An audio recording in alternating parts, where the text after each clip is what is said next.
நிலைய கட்டளை 27/2 போக்குவரத்து நெடுஞ்சாலைகள் துறைமுகம் மற்றும் சிவில் விமான சேவைகள் அமைச்சும் மற்றும் பாராளுமன்ற சபை முதல்வர் அவர்களை கேட்பதற்கு இலங்கை மன்னார் மற்றும் இந்தியாவின் தமிழ்நாட்டில் உள்ள ராமேஸ்வரம் இடையே நேரடி பயணிகள் கப்பல் சேவை ஆரம்பிக்கும் திட்டம் 2 நாடுகளுக்கு இடையிலான பன்னாட்டு சமூக மற்றும் வர்த்தக உறவுகளை வலுப்படுத்தும் முக்கியமான நடவடிக்கையாகும். இந்த சேவை பிராந்திய இணைப்பை மேம்படுத்தி சுற்றுலா, வர்த்தகம் மற்றும் மக்கள் இடையிலான உறவுகளை ஊக்குவிக்கும் வகையில் செயற்பட உள்ளது. முதலாவது, இலங்கை மன்னார் மற்றும் இந்தியாவின் தமிழ்நாட்டில் உள்ள ராமேஸ்வரம் இடையிலான நேரடி பயணிகள் கப்பல் சேவையை ஆரம்பிக்க திட்டம் அரசாங்கத்துக்கு உள்ளதா மற்றும் இதன் மூலம் பிராந்திய இணைப்பை மேம்படுத்துவதற்கான முயற்சிகள் ஏதாவது உள்ளதா?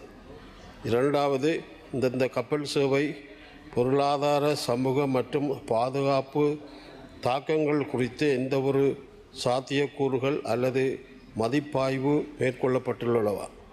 இந்த கப்பல் சேவையை நடைமுறைப்படுத்துவதற்கான காலக்கெடு மற்றும் முன்மொழியப்பட்ட கட்டமைப்பு, துறைமுக வளங்கள் மேம்பாடு மற்றும் சுங்க செயல்முறைகள் இவ்வாறு திட்டங்கள் உள்ளன என்பதை அமைச்சு விளக்கமளிப்பார்.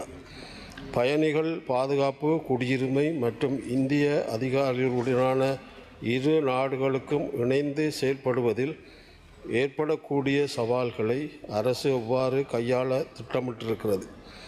இந்த கப்பல் சேவையை வடமாகாண மக்கள் மற்றும் இலங்கை இந்திய இடையிலான பரஸ்பர உறவுகளை ஏற்படுத்தும் நன்மைகள் என நான் கருதுகிறேன். நன்றி.